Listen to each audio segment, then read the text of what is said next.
ఇవాళ జరగనున్న జనసేన ఆవిర్భావ సభకు పార్టీ శ్రేణులు విస్తృత ఏర్పాట్లు చేస్తున్నాయి. రాష్ట్ర నలుమూలల నుంచి భారీ సంఖ్యలో కార్యకర్తలు రానున్న నేపథ్యంలో ఎలాంటి ఇబ్బందులు తలెత్తకుండా ఏర్పాట్లు చేస్తున్నారు. సభలో జనసేనాని పవన్ కళ్యాణ్ పార్టీ మేనిఫెస్టోను వివరిస్తారని నేతలు తెలిపారు. జనసేన ఆవిర్భావ సభకు సంబంధించి మరింత సమాచారం మా కరెస్పాండెంట్ పులేంద్ర అందిస్తారు. పులేంద్ర, చెప్పండి, రాజమండ్రిలో జనసేన ఆవిర్భావ సభకు ఏర్పాట్లు ఎలా సాగుతున్నాయి?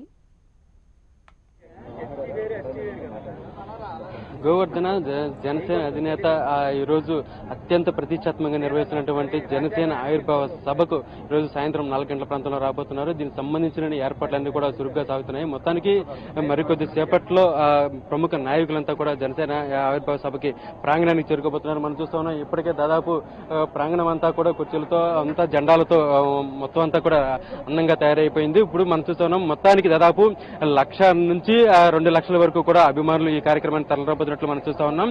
మొత్తానికి దీనికి సంబంధించినటువంటి అన్ని ఏర్పాట్లు కూడా చేయడం జరిగింది. ముఖ్యంగా జనసేన నాయకులు బైర దిలీప్ గారు ఉన్నారు. సరే, ఏర్పాట్లు ఏ విధంగా జరుగుతుంది? ఈరోజు జనసేన ఆవిర్భావ దినోత్సవ సభ మరి ఈ రాష్ట్ర ప్రజలందరూ ఎంతో ఆసక్తిగా ఉత్సాహంగా చూస్తున్నారు. ఈ ఆవిర్భావ దినోత్సవ సభ అద్భుతంగా జరగనున్నది. ఇప్పటికే సభా ప్రాంగణం అంతా దాదాపు నిండిపోయింది.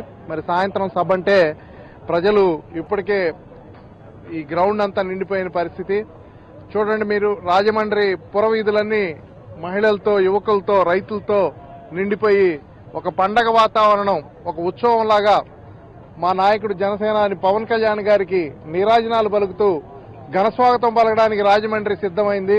ఇది గోదావరి పుష్కరాలా లేకుంటే ఒక ఉత్సవమా, ఒక పండగ వాతావరణం, ఒక సంక్రాంతి పండగలాగా ప్రజలందరూ గ్రామ గ్రామాల నుంచి స్వచ్ఛందంగా అనేక వాహనాల్లో వస్తున్నారు. మరి అంతేకాదు, మార్చి 14 పోయినేడాది ఈ రాష్ట్ర రాజకీయ చరిత్రలో మలుపు తిప్పే విధంగా అవినీతిని, రాష్ట్రంలో జరుగుతున్న అవినీతిని, అక్రమాలని, ప్రత్యేక హోదా సాధించుకోవడంలో వైఫల్యాలని మా నాయకుడు గతంలో గుంటూరులో జరిగిన సభలో ఎండగట్టారు. జనసేన నిజమైన రాజకీయ ప్రస్థానం పోయిన సంవత్సరం మార్చి 14న ప్రారంభమైంది. ఎన్నికల ముందు మార్చి 14న మళ్లీ ఈ సభ ఎలా జరుగుతుంది అని అధికార పక్ష, ప్రతిపక్ష పార్టీలు భయాందోళనతో మరి ఈరోజు ఎదురు చూస్తున్నారు. పవన్ కళ్యాణ్ గారు ఏం మాట్లాడతారా, ఏ నిప్పులు చెరుగుతారా అని అనేక మంది ఎంక్వైరీలు చేస్తున్నారు. మరి గతంలో రాజమండ్రిలో నిర్వహించినటువంటి కవాతు రాష్ట్రంలో పెను సంచలనమైంది. మొత్తం ప్రపంచం కూడా మొత్తం ఇటు రాజమండ్రి వైపు తొంగి చూసింది. అటువంటి తరుణంలో ఈ సభని ఏ విధంగా అర్థం చేసుకోవాలి? గతంలో ధవళేశ్వరం కవాతు, గుంటూరు సమరశంకారం, ఇటువంటి సభల కన్నా ఇంకా గొప్పగా ఆ రోజు కవాతు ప్రాముఖ్యత. ఈరోజు సభ గ్రౌండ్ అంతా నిండిపోయి లక్షలాది మంది ప్రజలు, సుమారుగా 10 లక్షలు వస్తున్నారని అంచనా. ఇప్పటికే రాజమండ్రి నగరంలో 5 లక్షల మంది ప్రజలు వచ్చారని మరి నిఘా వర్గాలు చెప్తున్నాయి. ఏర్పాట్లు చాలా చక్కగా ఉన్నాయి. మహిళలకు ప్రత్యేకంగా ఏర్పాటు చేశారు, వీఐపీలకు ఏర్పాటు చేశారు. అదేవిధంగా వచ్చిన వారికి మజ్జిగ, మంచినీళ్ళు ఇటువంటివన్నీ చక్కగా ఏర్పాటు చేశారు.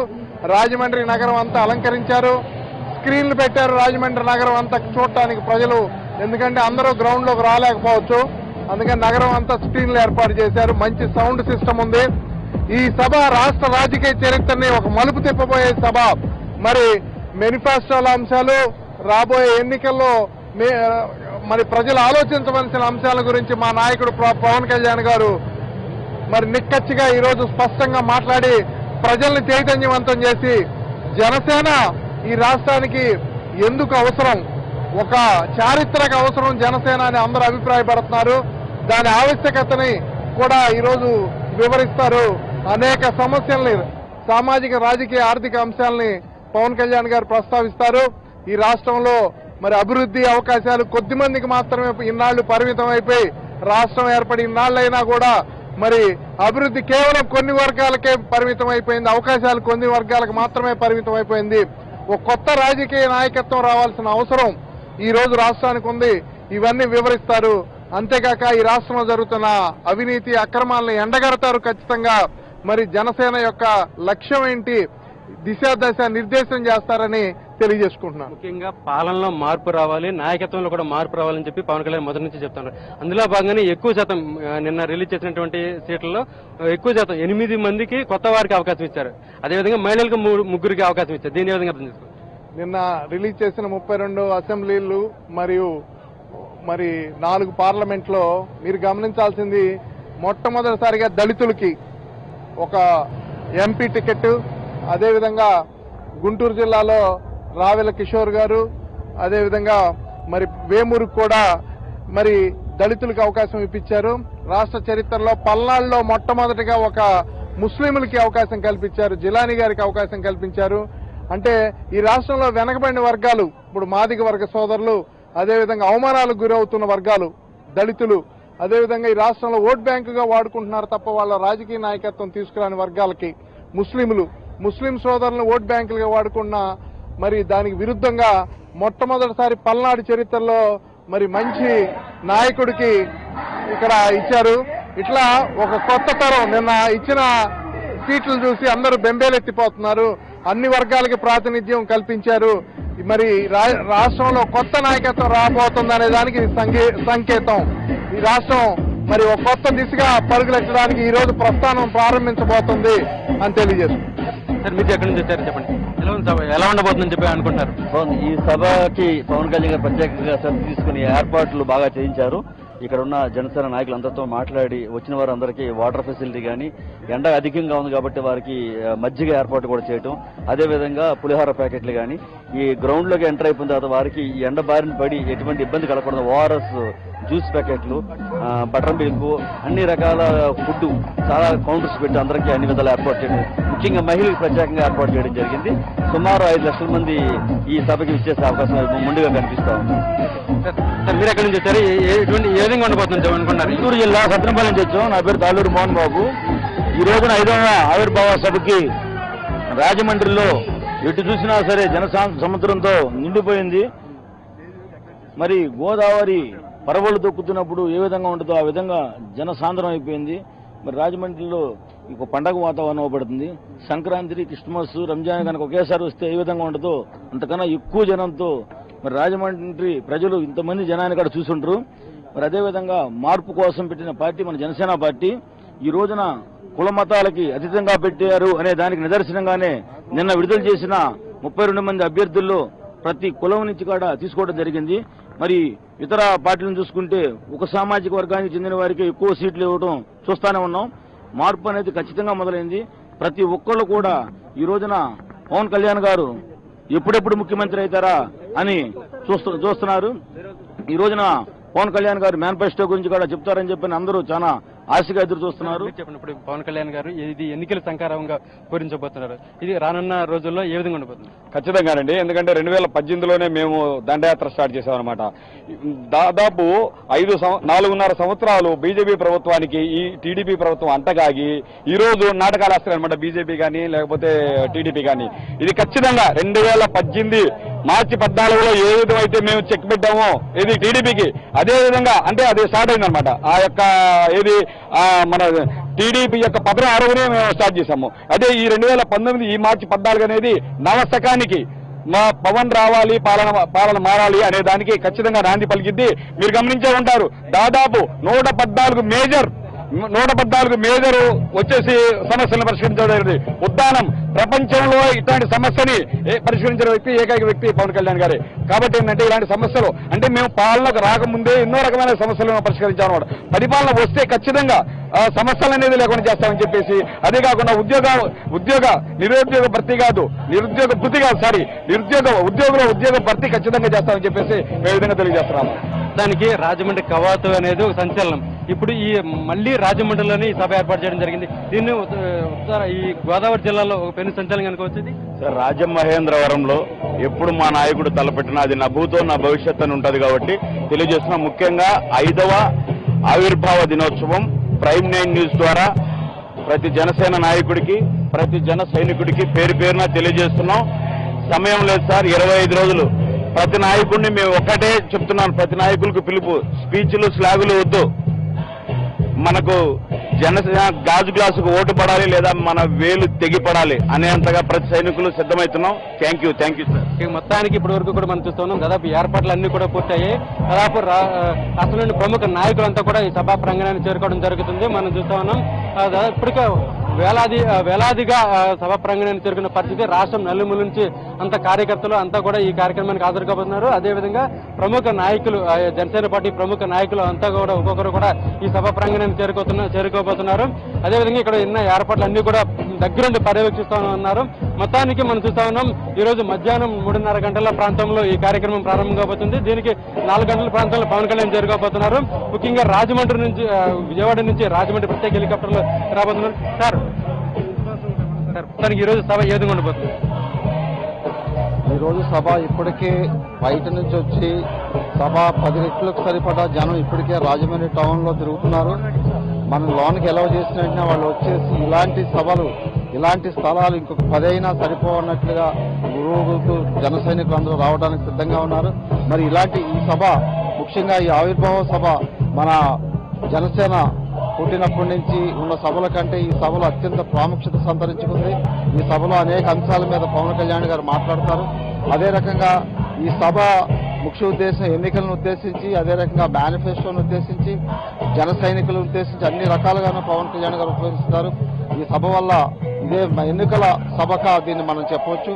మరి ఇప్పటికే ఈ సభ యొక్క ఏర్పాట్లు, ఈ డయాస్, ఈ కన్స్ట్రక్షన్ చూస్తుంటే ఎక్కడా జరగని విధంగా నభూతో నభవిష్యత్ అనే విధంగా ఈ సభ ఉండబోతుందని చెప్పడానికి చాలా సంతోషిస్తుంది. ముఖ్యంగా ఈరోజు పవన్ కళ్యాణ్ గారు ఏ అంశాల మీద చర్చించబోతున్నారు? అంటే అన్ని రకాల అంశాల మీద, మేనిఫెస్టో మీద, పార్టీ ప్రణాళిక మీద, అదే అభ్యర్థుల ఎన్నిక మీద, అందరి మీద కూడా ఆయన చర్చించి కూలంకషంగా మాట్లాడతారు. ఇప్పటికే అర్ధరాత్రి ఒక ఫస్ట్ రిలీజ్ చేశారు క్యాండిడేట్ లిస్ట్. ఇంకా మిగతా లిస్ట్ కూడా రిలీజ్ చేయబోతున్నారు ఈ సభ ద్వారా. ఈ సభ అయిన తర్వాత వాళ్ళకున్న ఇదిని బట్టి వాళ్ళందరూ కూడా 2-3 రోజుల్లో అన్ని కూడా మాట్లాడతారు. ముందుగా మీకు శుభాకాంక్షలు. అదేవిధంగా ఇప్పుడు కంపెనీలో కూడా ఉన్నారు, ఏర్పాట్లు ఏ విధంగా జరగబోతుంది? పవన్ కళ్యాణ్ గారు ఏ అంశాల మీద ముఖ్యంగా ప్రస్తావించబోతున్నారు? ఎన్నికల శంకారం, ఎన్నికల సమరబేరు అని చెప్తున్నారు. దీన్ని ఏ విధంగా తీసుకుంటారు? ఏదైతే ఆవిర్భావ సభ ఇవాళ ఎన్నికల సభగా రూపాంతరం చెందింది. ఎలక్షన్ షెడ్యూల్ ఇవ్వడం మూలన పవన్ కళ్యాణ్ గారి యొక్క ఆలోచన విధానం కానీ, ఏదైతే ఇవాళ రాష్ట్ర సంక్షేమం కోసం, రాష్ట్ర అభివృద్ధి కోసం, రాష్ట్ర ప్రజానికానికి ఏదైతే మంచి జరగాలి, ఆ మంచి మార్పు జరగాలి, ఆ మార్పు మంచిది అవ్వాలన్న ఉద్దేశంతో పవన్ కళ్యాణ్ గారు వస్తా ఉన్నారు. దాన్ని పూర్తిగా ఇవాళ సామాన్య కుటుంబీకులందరూ కూడా దాన్ని నమ్ముతా ఉన్నారు, విశ్వసిస్తా ఉన్నారు. అన్ని వర్గాల ప్రజలు కూడా ఇవాళ జనసేన పార్టీ రావాలి రాష్ట్రంలో అనే ఉద్దేశం కనబడతా ఉంది. మనం ఇవాళే రెస్పాన్స్ చూస్తా ఉన్నాం. అన్ని రోడ్లు కూడా ఆల్రెడీ జన సైనికులతో నిండుతా ఉన్నాయి. తప్పకుండా ఈ సభ ద్వారా పవన్ కళ్యాణ్ గారు తన యొక్క ఆలోచన విధానాన్ని ఏదైతే ప్రీ మేనిఫెస్టోలో ఆల్రెడీ చెప్పారు, అవినీతికి తావు లేకుండా, ఏదైతే ప్రజాధనం దుర్వినియోగం కాకుండా ఇవాళ చూస్తా ఉన్నాం, గ్రామ స్థాయి నుంచి పెద్ద స్థాయి వరకు కూడా అవినీతి ఎలా తాండవిస్తా ఉందో. కాబట్టి ఈ రాష్ట్రానికి పట్టిన అతి ముఖ్యమైన జబ్బు అవినీతి వల్ల ఏదైతే అభివృద్ధికి ఆగిపోతా ఉందో దాన్ని తప్పించి ఇవాళ రాష్ట్ర ప్రజలందరూ కూడా ఒక ప్రత్యామ్నాయం రావాలి. ఆ ప్రత్యామ్నాయం కూడా ఏ కుటుంబ నేపథ్యం లేకుండా అన్ని వర్గాలని కలుపుకునే వ్యక్తి కావాలని చూస్తా ఉన్నారు. తూర్పుగోదావరి జిల్లానే కాదు, రాష్ట్రంలో మొత్తం అన్ని నియోజకవర్గాల్లో ప్రతి నియోజకవర్గంలో 1000 కోట్ల వరకు అవినీతి జరిగిందని చెప్పి పవన్ కళ్యాణ్ చెప్పారు. ఇది భవిష్యత్తు కూడా అదే మాట చెప్పబోతున్నారు. ఇవాళ జబ్బు చేసింది అవినీతి, జబ్బు జరిగింది. ఆ అవినీతి జబ్బు న్యాయం చేయడానికే పవన్ కళ్యాణ్ గారు డాక్టర్ రూపంలో రాజకీయ డాక్టర్ గా వస్తా ఉన్నారు. అయితే అమలాపురం ఎంపీ క్యాండిడేట్ చంద్రశేఖర్ గారు మొత్తం ఉన్నారు సార్, చెప్పండి. ఓకే, మొత్తానికి ఇప్పుడు వరకు కూడా దాదాపు ఏర్పాట్లన్నీ కూడా పూర్తయ్యాయి. అంతా కూడా నాయకులంతా కూడా ఏర్పాట్లు చేసే పనిలో బిజీగా ఉన్నారు. మొత్తానికి మధ్యాహ్నం 3:30 సమయంలో పవన్ కళ్యాణ్ విజయవాడ నుంచి రాజమండ్రి ప్రత్యేక హెలికాప్టర్లో చేరుకోబోతున్నారు. ఇప్పటికే మనం చూస్తా ఉన్నాం, ప్రముఖ నేతలంతా కూడా రాబోతున్నారు. ముఖ్యంగా మనం ఇక్కడ చూస్తా ఉన్నాం, విఐపి గ్యాలరీ కూడా ఏర్పాటు చేశారు. విఐపి గ్యాలరీలో రాష్ట్రంలో ప్రముఖ నాయకులంతా కూడా వచ్చి ఇక్కడ కూర్చోబోతున్నారు. ఆ తర్వాత మీడియాకి ఇక్కడ గ్యాలరీ ఏర్పాటు చేశారు. ఆ మీడియా గ్యాలరీ ఏర్పాటు చేశారు. మీడియా రాష్ట్రంలో కాదు, జాతీయ మీడియా కూడా ఈ కార్యక్రమాన్ని కవర్ చేసేందుకు వస్తున్న పరిస్థితి అయితే మనం చూస్తా ఉన్నాం. మొత్తానికి దాదాపు రాష్ట్రం నలుమూల నుంచి కూడా దాదాపు 1.5 నుంచి 2 లక్షల మంది కార్యకర్తలు, అదేవిధంగా నాయకులు ఈ కార్యక్రమాన్ని తరలిరాబోతున్నారు. అందుకు తగ్గట్లుగానే ఏర్పాట్లు చేశారు. మొత్తం ఏర్పాట్లన్నీ కూడా దాదాపు పూర్తిగా వచ్చాయి. మొత్తానికి మహిళలు కూడా ఈ సభా కార్యక్రమానికి పెద్ద ఎత్తున హాజరు కాబోతున్నారు. అందుకోసం వారికి ప్రత్యేకమైన భద్రత ఏర్పాట్లు చేశారు. దీనికి తోడు వాలంటీర్లు దాదాపు 2000 మంది పైగా వాలంటీర్లు దగ్గరుండి ఈ కార్యక్రమాన్ని పర్యవేక్షిస్తా ఉన్నారు. అయితే పులేంద్ర, ఈ సభలో పవన్ మేనిఫెస్టో విడుదల చేసే అవకాశం ఉందా? ఖచ్చితంగా ఇది ఎన్నికల సమర సంకారంగా చెప్పుకోవచ్చు. ఈ కార్యక్రమంలో పవన్ కళ్యాణ్ తన జనసేన పార్టీ యొక్క మేనిఫెస్టోను వివరించబోతున్నారు. జనసేన పోరాట యాత్ర ద్వారా రాష్ట్రంలో ఉన్నటువంటి అన్ని సమస్యలను గుర్తించిన పవన్ కళ్యాణ్ ఈ సమస్యలన్నింటినీ కూడా తన మేనిఫెస్టోలో పొందుపరచడం జరిగింది.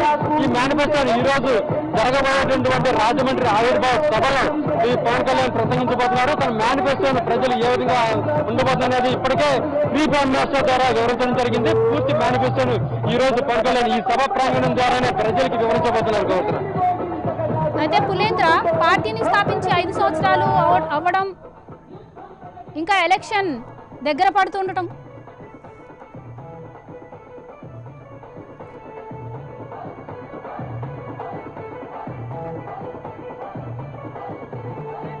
పార్టీని స్థాపించి దాదాపు 5 సంవత్సరాలైనా కూడా పవన్ కళ్యాణ్ మొత్తం ఎక్కడా కూడా ఒక నాయకుడు కూడా లేకపోయినా కూడా తానే సింగిల్ గా రాష్ట్రం మొత్తం పర్యటించి దాదాపు 140 సమస్యలు ప్రతి నియోజకవర్గంలో సమస్యలన్నింటి కూడా పవన్ కళ్యాణ్ దృష్టికి రావడం జరిగింది. వాటిలో చాలా వరకు సమస్యలు ఆయన వల్లనే పరిష్కారం అయ్యని చెప్పేసి అన్ని పార్టీలు అడ్డు అధికార పక్షమైందని ప్రతిపక్షమైందని కానీ గుర్తించడం జరిగింది. అదేవిధంగా ప్రతి ఒక్క నాయకులు కూడా ఇదే విషయాన్ని చెప్పడం జరిగింది. జనసేన ద్వారానే పవన్ కళ్యాణ్ ద్వారానే ఈ సమస్యలన్నీ కూడా పరిష్కారం అయ్యాయని చెప్పి చెప్పడం జరిగింది. ఇదే పవన్ కళ్యాణ్ ఇదే విషయాన్ని ఈ రోజు ఈ సభ ప్రాంగణం ద్వారా కూడా తెలియజేయబోతున్నారు. మేము అధికారం లేకపోతే ఈ సమస్యలు పరిష్కారం అయ్యాయి, రేపు అధికారం మాకు ఇస్తే ప్రజల యొక్క సమస్యలన్నీ పరిష్కరిస్తాము. అదేవిధంగా పాలనలో మార్పు తీసుకొస్తాము, కొత్త రక్తాన్ని తీసుకొస్తాము, యువతకు ఎక్కువ అవకాశాలు కల్పిస్తామని చెప్పేసి పవన్ కళ్యాణ్ మొదటి నుంచి చెప్తున్నారు. వీటికి సంబంధించినటువంటి అన్ని అంశాలను ఈ రోజు పవన్ కళ్యాణ్ తన మేనిఫెస్టో ద్వారా ప్రజలకు వివరించబోతున్నారు. కోరుతున్నారు. Thank you.